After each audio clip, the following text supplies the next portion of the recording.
Hello everyone, welcome back to my YouTube channel. Today in this video we are going to start chapter 1 of science of class 10th. आज हम class 10th का science का chapter 1 start करने वाले हैं which is chemical reactions and equations.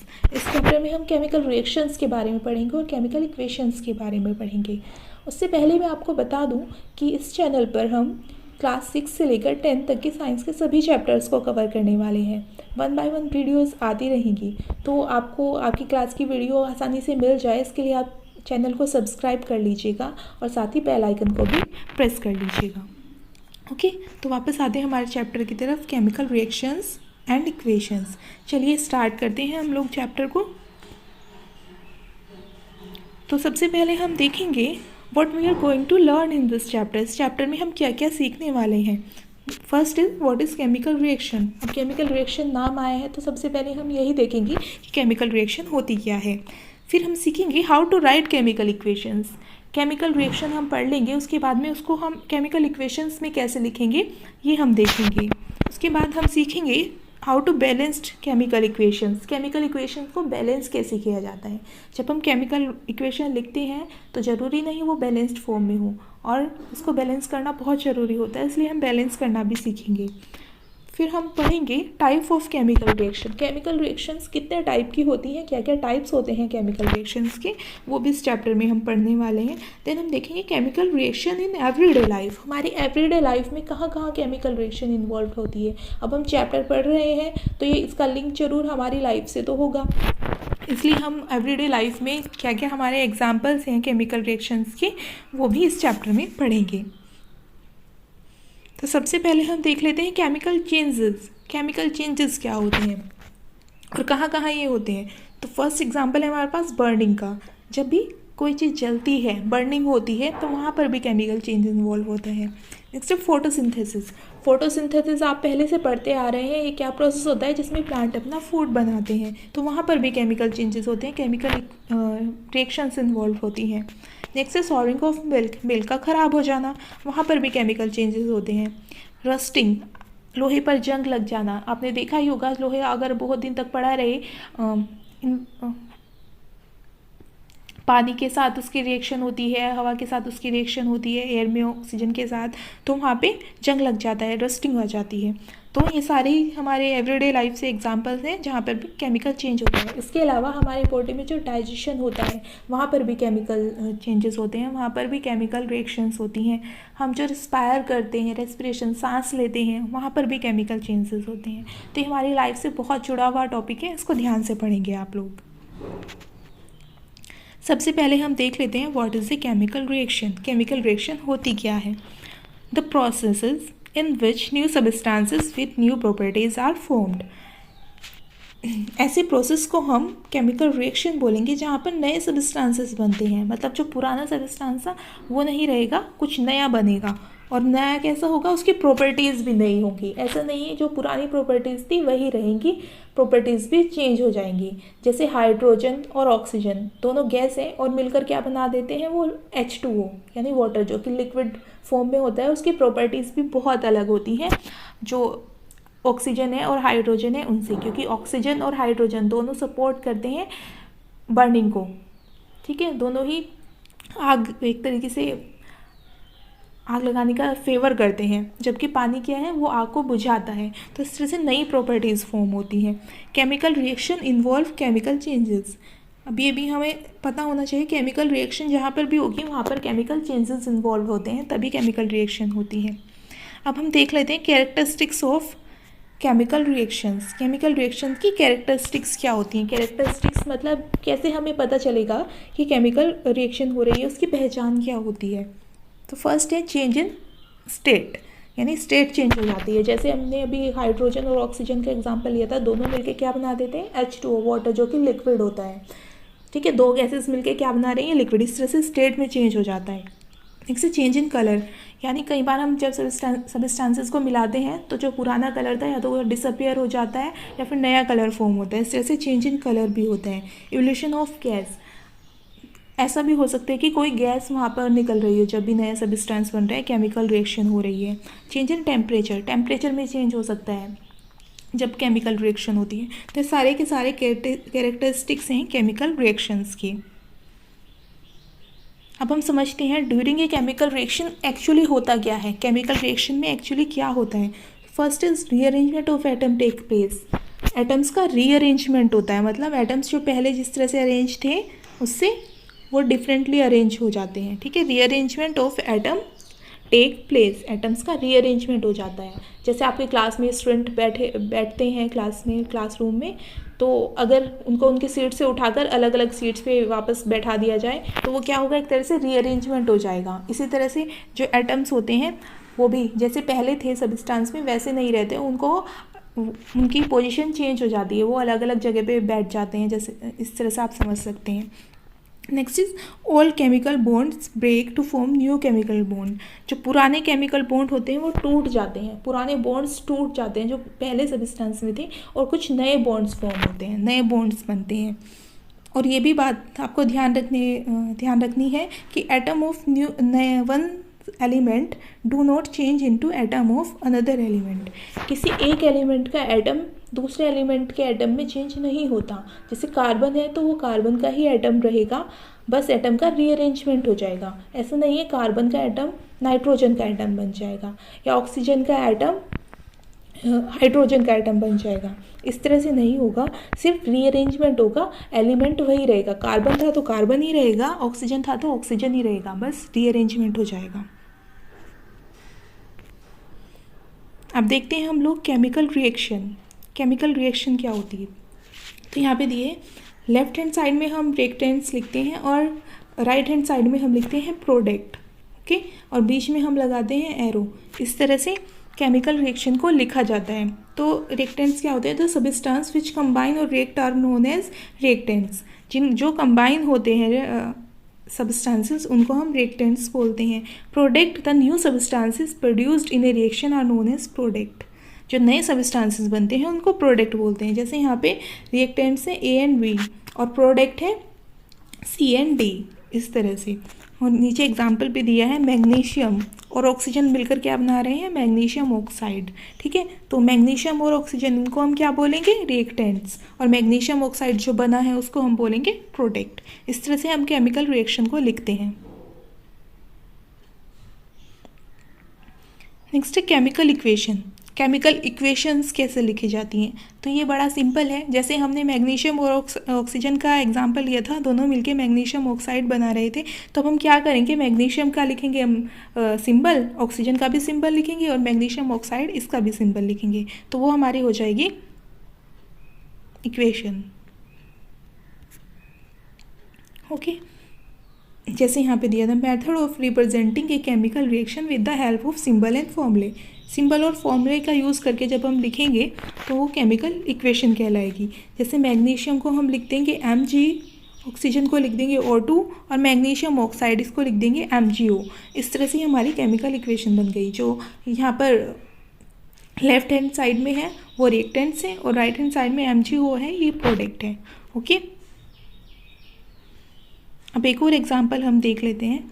जैसे oxygen, iron और water मिलकर क्या बना रहे हैं, रस्ट। तो इनका हम फॉर्मूला लिखते हैं सबका।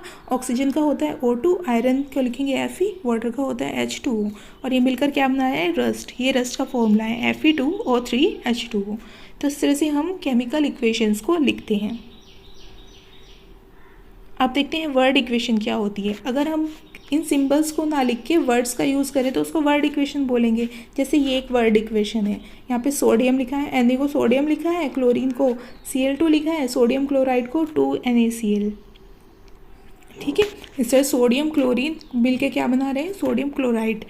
तो ये वर्ड इक्वेशन हुई। इसी तरह से दूसरी वर्ड इक्वेशन क्या होगी, copper plus sulphur, copper sulphide. हमें क्या करना है, जो रिएक्टेंट्स हैं उनको प्लस का सिंबल लगा के लेफ्ट हैंड साइड में लिखना है, और जो हमारा प्रोडक्ट है उसको हमें राइट हैंड साइड में लिखना है, ओके। और वर्ड इक्वेशन से हम लोग केमिकल इक्वेशन में भी चेंज कर सकते हैं और सिंबल्स में लिखी हुई इक्वेशन को हम वर्ड में भी चेंज कर सकते हैं।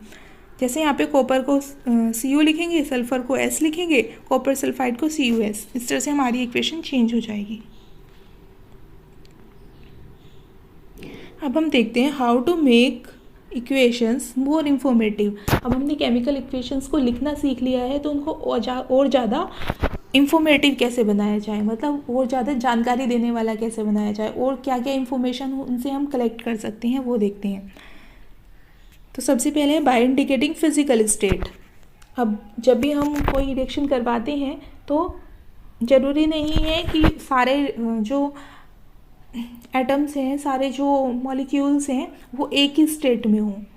अलग अलग सब्सटेंसेस अलग अलग स्टेट में हो सकते हैं, तो उनकी स्टेट को लिखना बहुत ज़रूरी होता है। जैसे कोई गैसियस फॉर्म में है तो गैस लिख देंगे, गैस के लिए जी लिख देंगे। लिक्विड फॉर्म में है तो एल लिख देंगे। इस तरह से सॉलिड फॉर्म में है तो एस लिख देंगे। इस तरह से हम इंडिकेट करते हैं फिजिकल स्टेट को by indicating heat change. Next है हीट चेंज को हम अगर इंडिकेट करते हैं, कुछ रिएक्शंस होती हैं जो हमें हीट करने पर ही प्रोडक्ट देती हैं। कुछ रिएक्शन होती है जब रिएक्शन कराते हैं तो उसके बाद उसमें से खुद ही हीट निकलती है, तो इस तरह से हीट चेंज को भी हम लोग इंडिकेट कर सकते हैं। नेक्स्ट है by indicating condition under which reaction take place.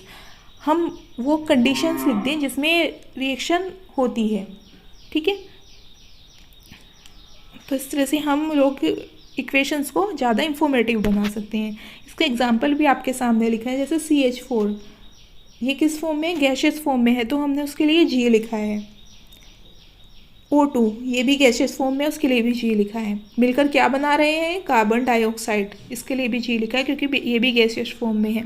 जबकि वाटर हमारा लिक्विड फॉर्म में है, इसके लिए L लिखा है। तो इस तरह से हम फिजिकल स्टेट को इंडिकेट कर सकते हैं। Okay, next condition necessary for reaction. Reaction के लिए क्या कंडीशन है यहाँ पर कि रिएक्शन को इसको हीट किया जा रहा है, सब्सटेंसेस को हीट किया जा रहा है, तब हमें ये प्रोडक्ट्स मिल रहे हैं। ओके, तो इस तरह से हम मोर इन्फॉर्मेटिव, ज़्यादा इन्फॉर्मेटिव बना सकते हैं इक्वेशंस को, क्योंकि अगर इतना सारा हम थियोरेटिकली लिखने चलेंगे तो बहुत बड़ी लाइन्स हमारे पास आएंगी। लेकिन अगर हम इक्वेशंस में लिखते हैं और साथ में शॉर्ट में इंडिकेट कर देते हैं तो हमें एक छोटी सी इक्वेशन से ही बहुत सारी इन्फॉर्मेशन मिल जाती है, इसलिए हम लोग ऐसा करते हैं। नेक्स्ट हम समझते हैं कि बैलेंस्ड केमिकल इक्वेशन क्या होती है। अब हमने केमिकल इक्वेशन लिखना सीख लिया है, तो बैलेंस्ड, उसको बैलेंस करना भी ज़रूरी होता है, इसलिए हम समझते हैं पहले बैलेंस्ड केमिकल इक्वेशन क्या होती है। A balanced chemical equation has equal number of atom of different elements in the reactants and products. एक बैलेंस्ड केमिकल इक्वेशन वो होती है जहाँ पर रिएक्टेंट्स के एटम्स और जो प्रोडक्ट है उसके एटम्स इक्वल नंबर में होते हैं। जैसे अगर रिएक्टेंट में ऑक्सीजन के 2 एटम्स हैं तो प्रोडक्ट में भी ऑक्सीजन के 2 ही एटम होते हैं। जैसे यहाँ पे इस वाले इक्वेशन में अगर हम देखें तो H के कितने एटम हैं, जो रिएक्टेंट्स हैं उसमें 2 हाइड्रोजन हैं, तो यहाँ पर हम देखेंगे प्रोडक्ट में भी 2 हाइड्रोजन है। इसी तरह से हम Cl देखेंगे, यहाँ पर 2 लिखा है, यानी 2 एटम्स हैं Cl के, तो यहाँ पर भी 2Cl लिखा है, ठीक है। NaCl से हम Cl देखेंगे तो 2Cl लिखा है। इसी तरह से यहाँ पर सोडियम, Na के 2 एटम्स हैं, तो यहाँ पर भी Na के 2 ही एटम्स हैं। इस तरह से हम चेक करते हैं कि कोई केमिकल इक्वेशन बैलेंस है या नहीं। अब अगर केमिकल इक्वेशन बैलेंस नहीं है तो हमें सीखना होता है कि उसको बैलेंस कैसे किया जाए। ओके, तो उसके लिए हम देखते हैं आगे कि बैलेंस कैसे करते हैं इक्वेशंस को। तो हमने यहाँ पे एग्जांपल लिखा है Fe और H2O मिलकर क्या बना रहे हैं, Fe3O4 और H2 हाइड्रोजन गैस। तो सबसे पहले हम क्या करेंगे, स्टेप 1 है हमारा कि हम लोग ड्रॉ करेंगे बॉक्सेस अराउंड ईच फॉर्मूला। सभी फॉर्मूले में हम बॉक्सेस को पहले ड्रॉ करेंगे। जैसे Fe था, Fe को बॉक्स में बंद कर दिया, H2O था उसको बॉक्स में बंद कर दिया, Fe3O4 था उसको भी बॉक्स में बंद कर दिया, और H2 था उसको भी हमने बॉक्स में कर दिया। अब स्टेप 2 क्या करेंगे, हम डिफरेंट एटम जो प्रेजेंट हैं अनबैलेंस्ड इक्वेशन में उनको लिखेंगे। जैसे Fe, लेफ्ट हैंड साइड में कितने हैं Fe, 1 है, तो यहाँ पे हमने 1 लिख दिया। राइट हैंड साइड में Fe कितने हैं, 3, तो हमने 3 लिख दिया। हाइड्रोजन कितने हैं यहाँ पर लेफ्ट हैंड साइड में, यहाँ पर 2 हैं, तो हमने 2 लिख दिया। हाइड्रोजन हमारे राइट हैंड साइड में कितने हैं, 2, ये हमने 2 लिख दिया। ऑक्सीजन कितने हैं हमारे लेफ्ट हैंड साइड में, 1, तो यहाँ पे हमने 1 लिख दिया। ऑक्सीजन हमारे राइट हैंड साइड में कितने हैं, 4, तो यहाँ पर हमने 4 लिख दिया। इस तरह से हमें टेबल बना लेनी है। लेफ्ट हैंड साइड वाले अलग लिखेंगे हम और राइट हैंड साइड वाले हम अलग लिखेंगे, ठीक है। लेफ्ट हैंड साइड वालों को हम इधर लिख लेंगे और राइट हैंड साइड वालों को हम इधर लिख लेंगे। इस तरह से हमारी टेबल बन जाएगी। अब इस टेबल से हमें करना क्या है आगे देखते हैं।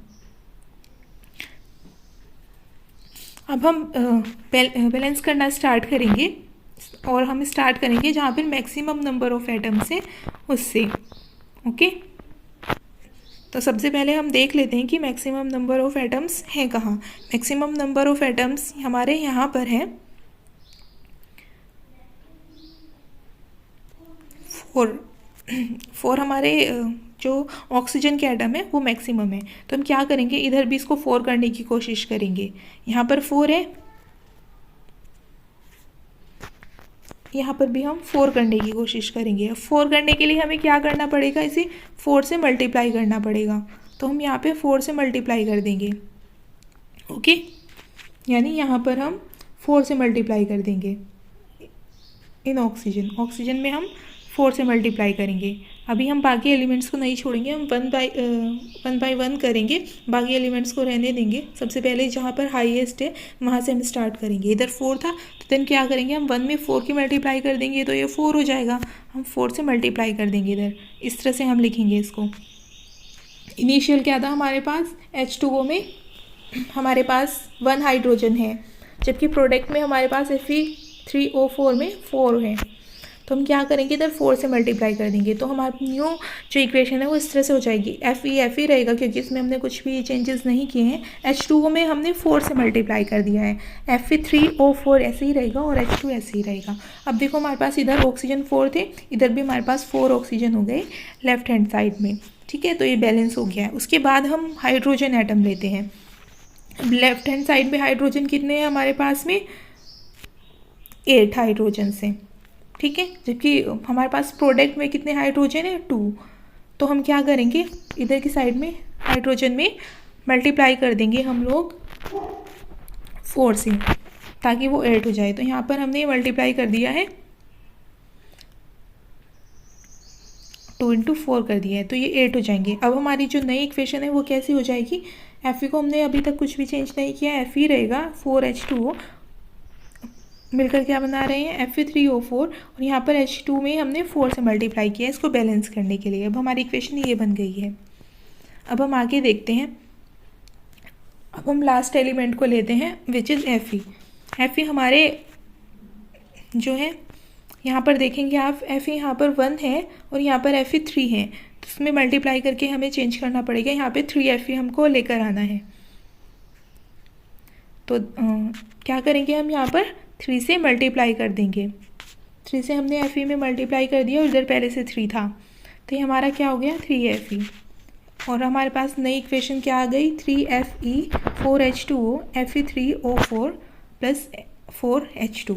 इस तरह से हमारी ये इक्वेशन बैलेंस हो गई है। अब इसको चेक कर लेंगे, यहाँ पर 3 Fe है, लेफ्ट हैंड साइड में 3 Fe है, यहाँ पर भी 3 Fe है।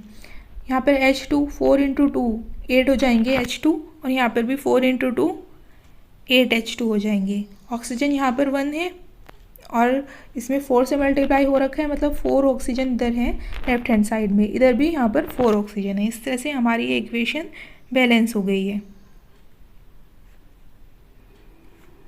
उसके बाद में हम क्या करेंगे, स्टेप 7 में इनके सिंबल्स लिखेंगे फिजिकल स्टेट के। तो Fe किस स्टेट में है, Fe सॉलिड स्टेट में है, तो उसके लिए S लिख देंगे। H2O किस स्टेट में है, गैसियस स्टेट में है, तो वहाँ पे गैस लिख देंगे। Fe3O4 सॉलिड स्टेट में है, तो हमने S लिख दिया, और हाइड्रोजन गैस है तो यहाँ पर G लिख दिया गैस के लिए। इस तरह से हमने यहाँ पर इनके फिजिकल स्टेट भी लिख दिए। इस तरह से हमारी ये इक्वेशन अब बैलेंस हो गई है और कंप्लीट हो गई है। आई होप आपको ये समझ आ गया होगा। अब हम एक और एग्जांपल लेते हैं और उसके लिए ट्राई करते हैं हम लोग कैसे करेंगे। तो सबसे पहले हम देखते हैं, इधर हम लिखेंगे, यहाँ पर लिखेंगे हम लेफ्ट हैंड साइड का और इधर लिखेंगे हम राइट हैंड साइड का। ओके, तो लेफ्ट हैंड साइड में हाइड्रोजन कितने हैं, लेफ्ट हैंड साइड में हाइड्रोजन 2 है और राइट हैंड साइड में हाइड्रोजन 2 है। ऑक्सीजन लेफ्ट हैंड साइड में 2 है और राइट हैंड साइड में ऑक्सीजन 1 है। तो अब हमें क्या करना पड़ेगा, इस 1 को, ऑक्सीजन को सबसे पहले हम बैलेंस करेंगे। इस 1 में हमें 2 से मल्टीप्लाई करना पड़ेगा। अब H2O में हम 2 से मल्टीप्लाई करेंगे तो यहाँ भी 2 से मल्टीप्लाई होगा, यहाँ भी 2 से मल्टीप्लाई होगा। तो अब ये इक्वेशन क्या बन जाएगी, इधर 2, यहाँ पर 4, यहाँ पर 2 और यहाँ पर 2। अब हमें बैलेंस करना है हाइड्रोजन। हम यहाँ पे 4 हाइड्रोजन है और यहाँ पर सिर्फ 2 हाइड्रोजन है, तो हम क्या करेंगे, इधर भी 2 से मल्टीप्लाई कर देंगे। तो ये हमारे पास हो जाएगा 4 हाइड्रोजन, यहाँ पर भी 4 हाइड्रोजन, यहाँ पर 2 ऑक्सीजन, यहाँ पर 2 ऑक्सीजन। इस तरह से यहाँ इक्वल आ गए हैं, मतलब हमारी इक्वेशन बैलेंस हो गई है। और हमारी फाइनल इक्वेशन क्या बनेगी यहाँ पर, अब इधर हमने 2 से मल्टीप्लाई किया था और इधर भी हमने 2 से मल्टीप्लाई किया था, तो इक्वेशन हो जाएगी हमारी 2H2 + O2 कंबाइन होके बना रहे हैं 2H2O। ये हमारी बैलेंस्ड इक्वेशन हो गई। आई होप आपको ये समझ आ गया होगा। इसके अलावा आप 1-2 एग्जांपल और करेंगे तो आपका ये आसानी से क्लियर हो जाएगा, आप कोई भी इक्वेशन को बैलेंस कर पाएंगे। अब देखते हैं हम types of chemical reactions. Chemical reactions के टाइप क्या क्या होते हैं। फर्स्ट है यहाँ पर कॉम्बिनेशन रिएक्शन, जैसे नाम से ही पता चल रहा है यहाँ पर कुछ कंबाइन हो रहा होगा, आपस में जुड़ रहा होगा, इसलिए इसको कॉम्बिनेशन रिएक्शन बोलते हैं। नेक्स्ट है डिकम्पोजिशन रिएक्शन। यहाँ पर कंबाइनेशन रिएक्शन का अपोजिट है, यहाँ पर कुछ डिकम्पोज हो रहा है, मतलब अलग अलग पार्ट्स में टूट रहा है। थर्ड है डिस्प्लेसमेंट रिएक्शन। यहाँ पर कोई चीज़ का अरेंजमेंट हम चेंज कर रहे हैं, यानी डिस्प्लेसमेंट हो रहा है, डिस्प्लेस कर रहे हैं। नेक्स्ट है डबल डिस्प्लेसमेंट रिएक्शन, ऐसी रिएक्शन जिसमें डबल डिस्प्लेसमेंट हो रहा है। नेक्स्ट है ऑक्सीडेशन एंड रिडक्शन रिएक्शन, इनको रेडॉक्स रिएक्शन भी बोलते हैं। रिडक्शन से RED रेड ले लेते हैं और ऑक्सीडेशन से ऑक्स, ठीक है, तो रेडॉक्स रिएक्शन भी इनको बोला जाता है।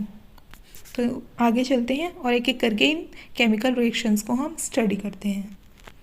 सबसे पहले हम देखेंगे कॉम्बिनेशन रिएक्शन। कॉम्बिनेशन रिएक्शन में क्या होता है, दो अलग अलग जो सब्सटेंसेस हैं वो कंबाइन होके एक सिंगल प्रोडक्ट बनाते हैं। दोज रिएक्शंस इन विच 2 और more substances combine to form a single substance are called combination reaction।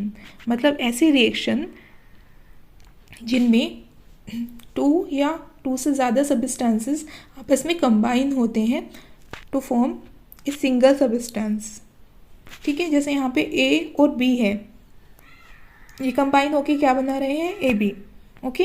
A था हमारे पास प्लस B किया हमने और कंबाइन होके क्या बन गया, AB, ठीक है। इसके एग्जांपल्स क्या क्या हैं, जैसे बर्निंग ऑफ कोल, कोयले को जब हम जलाते हैं तो वह भी एक कॉम्बिनेशन रिएक्शन है, ठीक है।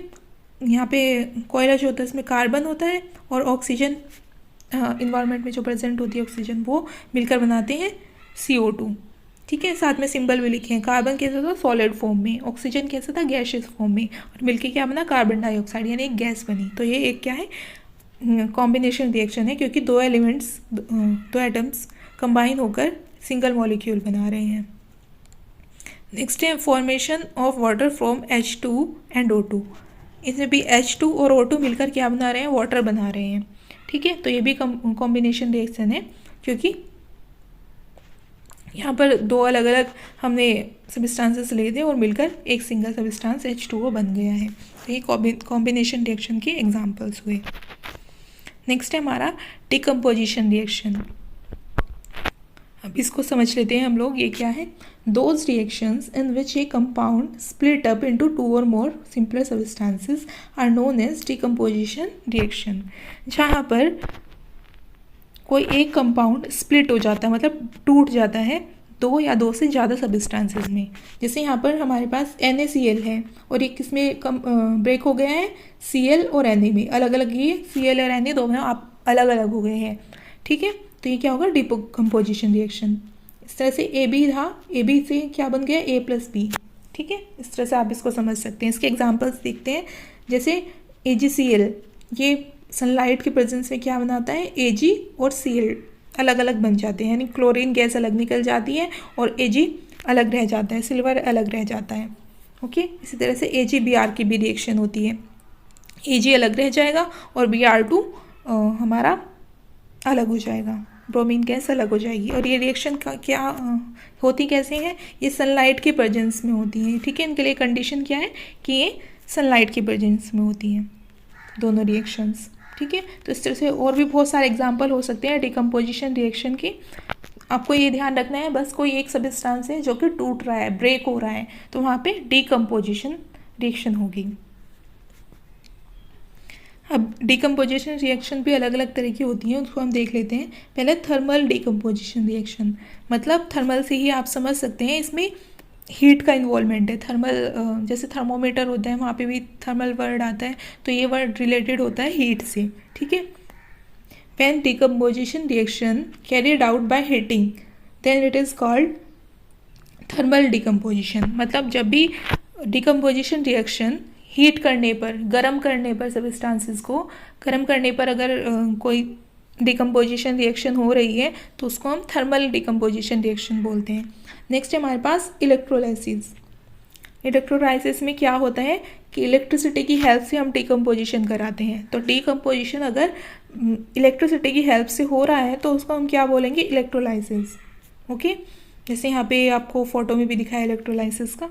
तो इस तरह से ये दोनों ही टाइप्स हैं थर्मल डिकम्पोजिशन रिएक्शन के, थर्मल डिकम्पोजिशन और इलेक्ट्रोलाइसिस।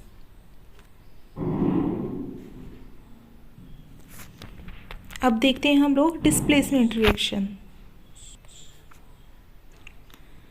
डिस्प्लेसमेंट रिएक्शन में क्या होता है ये अब हम पढ़ेंगे। Those reactions in which one element take place of another element, यानी एक एलिमेंट जो है वो दूसरे एलिमेंट का प्लेस ले लेता है, ठीक है।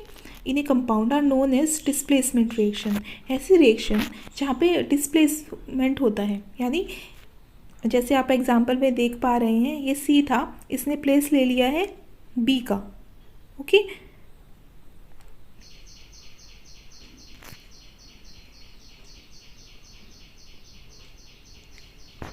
अब हम देखते हैं डिस्प्लेसमेंट रिएक्शन। डिस्प्लेसमेंट रिएक्शन क्या होती है, जैसा कि आपको नाम से ही समझ आ रहा होगा, यहाँ पे डिस्प्लेसमेंट होना है किसी का।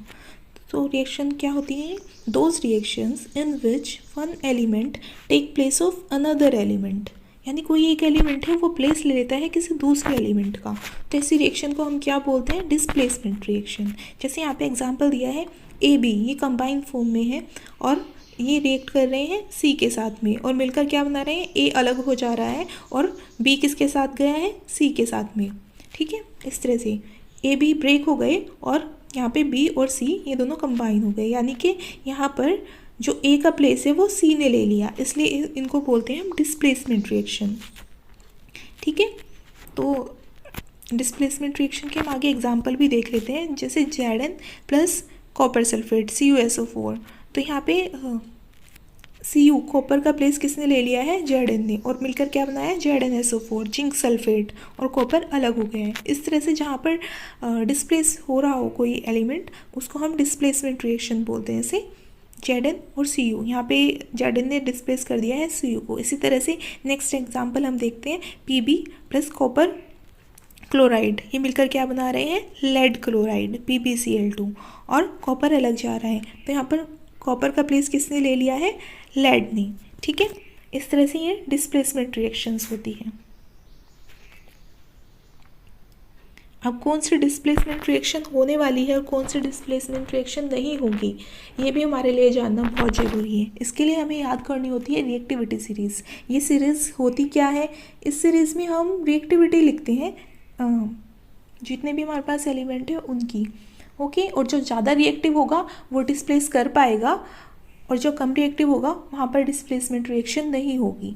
जैसे यहाँ पे हमें कॉपर सल्फेट से कॉपर को डिस्प्लेस कराना है बाय जिंक, तो हम कॉपर देखते हैं, कॉपर हमारे पास यहाँ पर है, ठीक है, कॉपर यहाँ पर है, और हमारे पास Zn कहाँ पर है, यहाँ पर है। तो हमें पता है जो ऊपर वाले एलिमेंट है वो मोस्ट रिएक्टिव है, ज़्यादा रिएक्टिव है, तो कॉपर से तो ऊपर है जिंक, तो ये ज़्यादा रिएक्टिव है, तो यहाँ पर ये ZnSO4 बना लेगा और इसमें से कॉपर अलग हो जाएगा, ठीक है। इस तरह से ये रिएक्शन होगी। नेक्स्ट देखते हैं हमें कॉपर सल्फेट से ही रिएक्शन करानी है Fe की। तो कॉपर ही हमारे पास यहाँ पर है और Fe ये रहा हमारे पास में, ठीक है। ये भी कॉपर से ऊपर है, तो यानी कि ये भी डिस्प्लेसमेंट रिएक्शन हो जाएगी। बन जाएगा हमारे पास FeSO4 प्लस कॉपर हमारे पास अलग रह जाएगा, ठीक है। इस तरह से हमें पता होना चाहिए कि कौन सी डिस्प्लेसमेंट रिएक्शन होगी, कौन सी नहीं होगी। इसी तरह से अगर हम कॉपर सल्फेट से रिएक्शन कराने लगे हम गोल्ड की, तो देखो कॉपर ज़्यादा रिएक्टिव है, गोल्ड कम रिएक्टिव है यहाँ पर, तो ये रिएक्शन नहीं होगी। ओके, तो इसके लिए हमें रिएक्टिविटी सीरीज़ याद होना बहुत ज़रूरी है। अगर आपको रिएक्टिविटी सीरीज़ पर वीडियो देखनी है, इसको कैसे लर्न करते हैं इसकी ट्रिक आपको देखनी है, तो उसके लिए मैंने वीडियो बनाई हुई है, उसका लिंक आपको डिस्क्रिप्शन में भी मिल जाएगा और ऊपर आई बटन में भी मिल जाएगा, ठीक है। आप उसको ज़रूर देख लीजिएगा, क्योंकि ये रिएक्टिविटी सीरीज़ याद करना बहुत ज़रूरी है आप लोगों के लिए। और इसको याद करना वैसे तो बड़ा मुश्किल होता है, लेकिन ट्रिक की हेल्प से आपको आसानी से समझ आ जाएगी, आसानी से लर्न हो जाएगी। तो आप उस वीडियो को अभी जाकर देख लीजिएगा। अब आगे बढ़ते हैं, देखते हैं डबल डिस्प्लेसमेंट रिएक्शन क्या होती है। अब जैसे यहाँ नाम से ही लग रहा है कि डिस्प्लेसमेंट है, और डिस्प्लेसमेंट कैसा है, डबल डिस्प्लेसमेंट है। तो इसमें यही होता है कि जो डिस्प्लेसमेंट है वो डबल डिस्प्लेसमेंट होता है, मतलब दो अलग अलग एलिमेंट्स डिस्प्लेस करते हैं एक दूसरे को, एक दूसरे की जगह ले लेते हैं। तो पढ़ते हैं इसको, इसके डेफिनेशन क्या है। Those reaction in which two compounds react by exchanging of ions to form new compounds are known as double displacement reaction. मतलब दो कंपाउंड है वो रिएक्ट करते हैं और एक्सचेंज कर लेते हैं आयंस को, ठीक है। आयंस का एक्सचेंज हो जाते हैं आयन, तो ऐसी रिएक्शन को हम डबल डिस्प्लेसमेंट रिएक्शन बोलते हैं। जैसे यहाँ पे AgNO3 है हमारे पास, NaCl है, तो Ag और Na ये एक दूसरे को डिस्प्लेस कर रहे हैं, यानी Ag ने प्लेस ले लिया Na का और Na ने प्लेस ले लिया Ag का। इस तरह से AgCl बना और MaNO3 बना, ठीक है। तो ऐसी रिएक्शन को हम डबल डिस्प्लेसमेंट रिएक्शंस बोलते हैं। अब देखते हैं रेडॉक्स रिएक्शन। रेडॉक्स रिएक्शन होते हैं रिडक्शन, RED रेड से बनेगा रिडक्शन, ऑक्स से बनेगा ऑक्सीडेशन। तो रिडक्शन एंड ऑक्सीडेशन रिएक्शन को ही रिडॉक्स रिएक्शन बोला जाता है। ओके, तो रिडॉक्स रिएक्शन होती क्या है, a reaction in which oxidation and reduction take place simultaneously is called redox reaction. मतलब ऐसे रिएक्शन जिसमें ऑक्सीडेशन भी हो रहा हो और रिडक्शन भी, दोनों ही एक साथ हो रहे हो, तो ऐसी इक्वेशन को हम बोलते हैं रेडॉक्स रिएक्शन। और ऑक्सीडेशन और रिडक्शन किसी भी इक्वेशन में एक साथ ही हमें देखने को मिलते हैं। तो ऑक्सीडेशन क्या होता है ये हमें समझना जरूरी है। ऑक्सीडेशन होता है गेन ऑफ ऑक्सीजन और लॉस ऑफ हाइड्रोजन। मतलब कहीं पे ऑक्सीडेशन हो रहा है ये हमें कैसा पता चलेगा, अगर ऑक्सीजन का गेन हो रहा है, ऑक्सीजन कहीं पे गेन की जा रही है, ऑक्सीजन मिल रही है, तो उसको हम बोलेंगे ऑक्सीडेशन। या फिर लॉस ऑफ हाइड्रोजन, हाइड्रोजन का लॉस हो रहा है तब भी हम ऑक्सीडेशन बोलते हैं। रिडक्शन क्या होता है, रिडक्शन इसका अपोजिट है, यहाँ पे लॉस ऑफ ऑक्सीजन होगा, ऑक्सीजन कम हो जाएगी किसी कंपाउंड के पास में से, और गेन ऑफ हाइड्रोजन, हाइड्रोजन का गेन होगा। ओके, जैसे यहाँ पे एग्जाम्पल में आपको दिया है CuO की रिएक्शन करानी है हमें H2 हाइड्रोजन से, तो यहाँ पे क्या हुआ, Cu से ऑक्सीजन कम हो गया और Cu बना, ठीक है, ऑक्सीजन यहाँ से हट गया, तो यहाँ पे क्या हो रहा है, ऑक्सीजन का लॉस हो रहा है, Cu से ऑक्सीजन का लॉस हो रहा है, तो इसको हम क्या बोलेंगे, रिडक्शन। अब H2 में क्या हो रहा है, H2 से H2O बन रहा है, यानी हाइड्रोजन का क्या हो रहा है यहाँ पे, ऑक्सीडेशन। इस तरह से एडिशन ऑफ ऑक्सीजन होगा तो उसको ऑक्सीडेशन बोलेंगे, और रिमूवल ऑफ ऑक्सीजन होगा तो उसको रिडक्शन बोलेंगे। इसको हाइड्रोजन से भी आप लोग याद रख सकते हैं। वैसे ये एक पुराना कॉन्सेप्ट है ऑक्सीडेशन और रिडक्शन का, gain of oxygen, loss of oxygen वाला। अब जब आप आगे क्लासेस में जाएंगे तो वहाँ पे आप देखेंगे ऑक्सीडेशन और रिडक्शन को हम इलेक्ट्रॉन के गेन और लॉस से पहचानते हैं, उसके वो हमारा नया कॉन्सेप्ट है। ओके, तो फिलहाल आपके लिए यही है कि आप ऑक्सीजन के रिमूवल और ऑक्सीजन के एडिशन से इसको याद रखें, ठीक है। रिमूवल हो रहा है तो रिडक्शन, रिमूव से आपको याद रहेगा, रिमूव में भी आर आता है और रिडक्शन में भी आर आता है, ठीक है। तो इस तरह से आपको याद रहेगा कि रिमूवल हो रहा है तो रिडक्शन है, और बाकी बचा एडिशन हो रहा है तो ऑक्सीडेशन है। ओके, अब हम समझते हैं ऑक्सीडाइजिंग एजेंट किसको बोलते हैं, ठीक है। An oxidizing agent is that which oxidized other and get reduce itself in a reaction. मतलब किसी रिएक्शन में उसको हम ऑक्सीडाइजिंग एजेंट बोलते हैं जो ऑक्सीडेशन करा रहा है, ठीक है। जिसका ऑक्सीडेशन हो रहा है वो नहीं, जो ऑक्सीडेशन करा रहा है उसको हम ऑक्सीडाइजिंग एजेंट बोलते हैं। और ऑक्सीडाइजिंग एजेंट का अपने आप में क्या होता है, रिडक्शन होता है, ओके। और रिड्यूसिंग एजेंट किसको बोलेंगे हम, उसका अपोजिट, जो रिड्यूसिंग एजेंट उनको बोलेंगे हम विच रिड्यूस अदर, जो दूसरे को रिड्यूस कराते हैं, ठीक है, और खुद ऑक्सीडाइज हो जाते हैं, उसको हम रिड्यूसिंग एजेंट बोलेंगे। जैसे यहाँ पे एग्जांपल दिया है Fe3O4, इसमें क्या हो रहा है, ये Fe बन गया, यानी कि ऑक्सीजन का यहाँ पे रिमूवल हो रहा है, रिडक्शन हो रहा है। तो ये कैसा होगा, ये ऑक्सीडाइजिंग एजेंट होगा, क्योंकि यहाँ पे रिडक्शन हो रहा है, खुद से ऑक्सीजन कम हो रहा है, तो ये क्या होगा, ऑक्सीडाइजिंग एजेंट होगा, क्योंकि ये दूसरे का H2 का इसने ऑक्सीडेशन करा दिया। और H2 से क्या बन रहा है, H2O, यानी यहाँ पर क्या हो रहा है, हाइड्रोजन ऑक्सीजन का गेन कर रहा है। तो हाइड्रोजन अगर ऑक्सीजन गेन कर रहा है तो ये कैसा होगा, दूसरे को रिड्यूस करा रहा है, तो ये होगा रिड्यूसिंग एजेंट। इस तरह से आप इसको याद रखेंगे। अब हम देखते हैं कि क्या क्या इफेक्ट होते हैं ऑक्सीडेशन रिएक्शन के हमारी एवरीडे लाइफ में, ओके। ऑक्सीडेशन हमारी एवरीडे लाइफ में किस तरह से इम्पोर्टेंट है वो अब हम देखने वाले हैं। तो यहाँ पे दो एग्जांपल लिखे हैं, एक तो कोराइजन ऑफ मेटल का कोराइजन हो जाता है, दूसरा है रेंसिडिटी ऑफ फूड। ये दोनों ही ऑक्सीडेशन होता है दोनों ही केसेस में। तो सबसे पहले हम देखते हैं कोराइजन ऑफ मेटल कैसे कोराइज हो जाते हैं, मेटल एक तरीके से ख़राब हो जाते हैं। तो उसमें क्या होता है, when a metal is attacked by substance around such as moisture, acid etc, it is said to corrode and process is called corrosion, ठीक है। जब किसी भी सब्सटेंस को हम छोड़ देते हैं मॉइस्चर या एसिड की प्रेजेंस में, तो क्या होता है, वो कोराइज होना शुरू हो जाता है। तो कोराइजन में क्या होता है, सिल्वर के ऊपर ब्लैक कोटिंग आ जाती है, मतलब सिल्वर चांदी जो होती है उसके ऊपर ब्लैक कलर की कोटिंग आ जाती है। ग्रीन कलर की कोटिंग आती है कॉपर के ऊपर, जैसे यहाँ पे आपको पिक्चर में नज़र आ रहा है, ये कॉपर का ही वायर है, इसके ऊपर ग्रीन कलर की कोटिंग आ गई है, ठीक है। और जो लोहा होता है उस पर जंग लग जाता है, ये भी एक बहुत ही कॉमन एग्जांपल है। रस्टिंग भी कॉमन एग्जांपल है कोराइजन का, ठीक है। तो इस तरह से ये एक तरह से मेटल का ख़राब हो जाना ही कोराइजन बोलते हैं। नेक्स्ट पढ़ते हैं हम इसको, हम बचा कैसे सकते हैं। अब ये तो हमारे लिए बड़ी प्रॉब्लम वाली बात है कि कोई मेटल है, हम यूज़ कर रहे हैं उसको और वो ख़राब हो गई, तो इसको प्रिवेंट करने के कुछ मेथड भी होते हैं जो आपने अपने आसपास भी यूज़ होते हुए देखा होगा। सबसे पहला मेथड और सबसे ईजी मेथड क्या होता है हमारे पास में, सबसे पहला मेथड है पेंट। हम जैसे आयरन है उसको पेंट कर देते हैं, तो पेंट करने से क्या होगा, जो एयर में प्रेजेंट ऑक्सीजन है या मॉइस्चर है वो रिएक्ट नहीं कर पाएगा अंदर की मेटल के साथ में। इस तरह से मेटल हमारी लंबे टाइम तक सही रहेगी। दूसरा ऑप्शन है ऑयल और ग्रीस। आप ऑयल लगा सकते हैं या ग्रीस लगा सकते हैं मेटल पे, उससे भी ये कोराइजन नहीं होता। नेक्स्ट है गैल्वेनाइजेशन, ठीक है। इसमें क्या होता है, जिंक की थिन कोटिंग करी जाती है आयरन पर, लोहे पर एक जिंक की परत चढ़ा दी जाती है पतली सी, जिससे जो लोहा है, आयरन है, वो डायरेक्ट कांटेक्ट में नहीं आ पाता एयर और मॉइस्चर की, और वो लंबे टाइम तक सही रहता है। इसके अलावा एक मेथड होता है इलेक्ट्रोप्लेटिंग।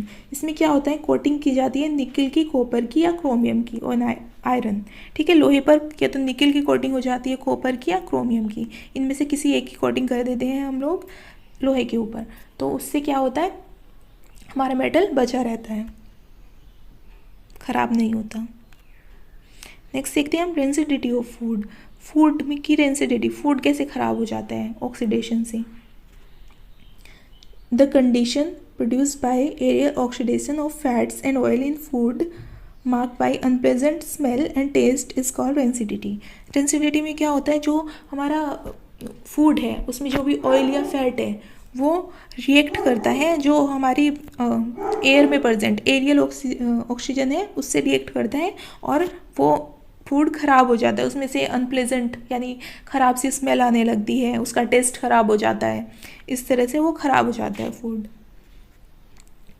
अब आगे देखते हैं कि इससे हम बच कैसे सकते हैं, मतलब रेंसिडिटी से फूड को कैसे बचाया जाए, क्योंकि कुछ फूड आइटम्स होते हैं जो लंबे टाइम तक हमें स्टोर करके रखने होते हैं, अगर वो इस तरह से ख़राब हो जाएंगे तो हम उन्हें स्टोर कैसे कर सकते हैं, इसको हम सीखते हैं। तो फर्स्ट मेथड हमारे पास है keeping food at very low temperature, मतलब फूड को हम लो टेम्परेचर पर रखें, कम टेम्परेचर पर रखें, जैसे रेफ्रिजरेटर में रख सकते हैं। नेक्स्ट है keeping food in air tight container, ऐसे कंटेनर में हम फूड को रखें जो एयर टाइट है, मतलब जहाँ पे एयर नहीं जा सकती। नेक्स्ट है add inert gas like nitrogen, अब हम ऐसा भी कर सकते हैं कि फूड में कोई इनर्ट गैस स्टोर कर सकते हैं, जैसे आपने देखा होगा जो चिप्स के पैकेट आते हैं उसमें बहुत सारी हवा भरी होती है, वो क्या होती है, उसमें नाइट्रोजन गैस ही होती है, ठीक है, जिससे कि वो चिप्स वगैरह ख़राब नहीं होती। नेक्स्ट है एडिशन ऑफ एंटीऑक्सीडेंट, एंटीऑक्सीडेंट भी हम ऐड कर सकते हैं जिससे ऑक्सीडेशन नहीं होगा फूड का, तो उससे भी फूड हमारा लंबे टाइम तक चल सकता है। तो फ्रेंड्स ये थी हमारी आज की वीडियो, अगर आपको ये चैप्टर समझ आया हो तो कमेंट में ज़रूर बताइएगा, और नेक्स्ट आप किस चैप्टर पर वीडियो चाहते हैं वो भी ज़रूर बताइएगा। थैंक्स फॉर वॉचिंग, और अगर वीडियो पसंद आया हो तो इसको लाइक करें और चैनल को सब्सक्राइब जरूर करें। यहाँ पर आपको 6 to 10th सारे साइंस के वीडियोज़ देखने को मिलेंगे, और साथ ही आपको 11th-12th के केमिस्ट्री के वीडियोज़ भी देखने को मिलेंगे। ओके।